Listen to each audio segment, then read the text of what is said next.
Hey everyone! So, you might have seen this really confusing headline coming out of Japan recently, something about a big change to blood pressure standards. And there hasn't been a lot of clear information out there, so let's get to the bottom of what is really going on. So here's the big question that's been making the rounds since April of 2024. Is the new magic number for high blood pressure a systolic reading of 160? I mean, this is a huge deal, right? Hypertension affects something like 1 in every 3 adults, so a change like that would be absolutely massive. All right, let's just cut right to the chase. The short answer? No, that's not quite right. That headline is a perfect example of a misunderstanding that just spread like wildfire. But there was a real change, and that's what we're going to dig into. We're going to unpack what actually happened, why it happened, and, most importantly, what it means for you. Okay, first things first, we have to clear up the single biggest point of confusion. And it all comes down to understanding that we're talking about two completely different standards. Getting this difference is everything. Okay, so take a look at this. It lays it all out perfectly. On the left, you've got the health checkup referral standard.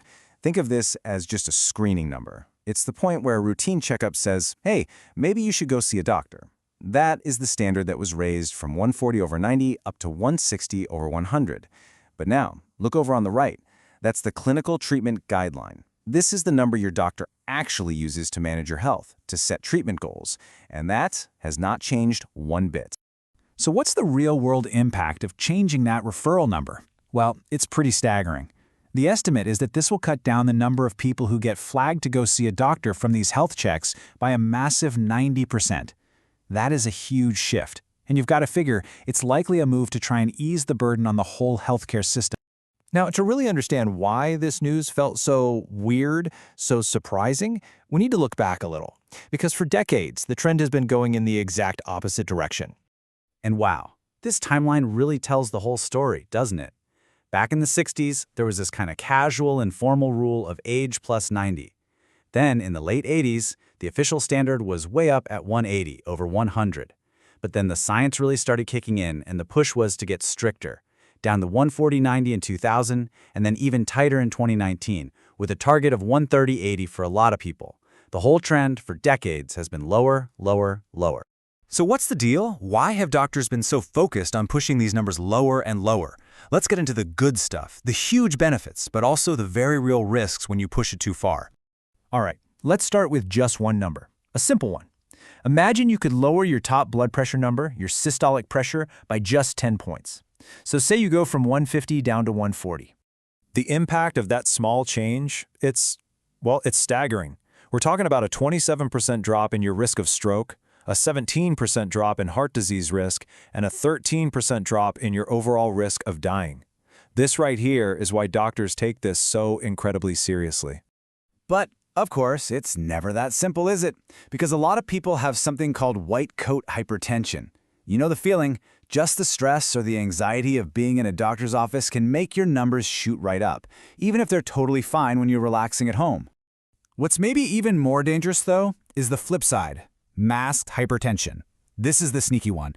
This is when your reading looks great at the clinic, but it's actually running high when you're at home. And that carries all the same risks.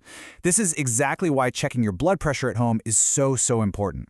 The target there is usually a little lower, around 135/85. And this really gets to the heart of it. It is all a balancing act. Because going too low, especially if you're older or a bit frail, comes with some serious downsides. We're talking about dizziness, a higher risk of falling, and maybe even faster cognitive decline.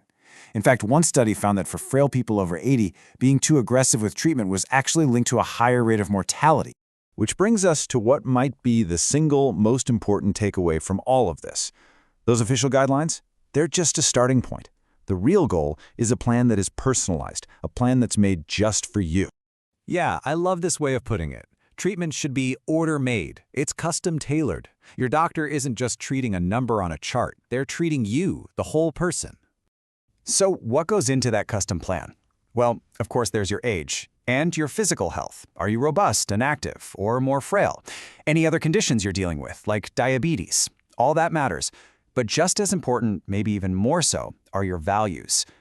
How do you feel about taking a pill every single day? What are your concerns about side effects? Your voice is a critical piece of this puzzle. And just to give you some perspective on medication, check out this number. A huge study found that to prevent just one major cardiovascular event, a heart attack or a stroke, doctors had to treat 500 people with medication for 9 months.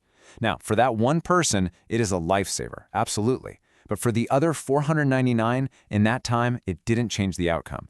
This just shows you it's a game of probabilities. And that's why your personal choice in that conversation with your doctor is so incredibly key. Okay, now for the really empowering stuff. Because no matter what you decide about medication, there are some incredibly powerful things you can do yourself to manage your blood pressure. Let's look at what the science says actually works. First up is one of the most famous and effective methods, the DASH diet. And the idea is really pretty simple. You cut back on salt and simple carbs, and you really ramp up important minerals and fiber by eating more fruits, veggies, tofu, and dairy. And the results? Studies have shown it can drop your systolic number by over 11 points. That's huge, just from food alone. And this chart, it shows you one of the secret weapons of that diet, potassium. The research shows that getting around 5 grams a day can make a big difference for your blood pressure. But the average person in Japan is only getting about half of that. Imagine the difference closing that gap could make. And it doesn't stop there. There are other proven tools for your toolkit.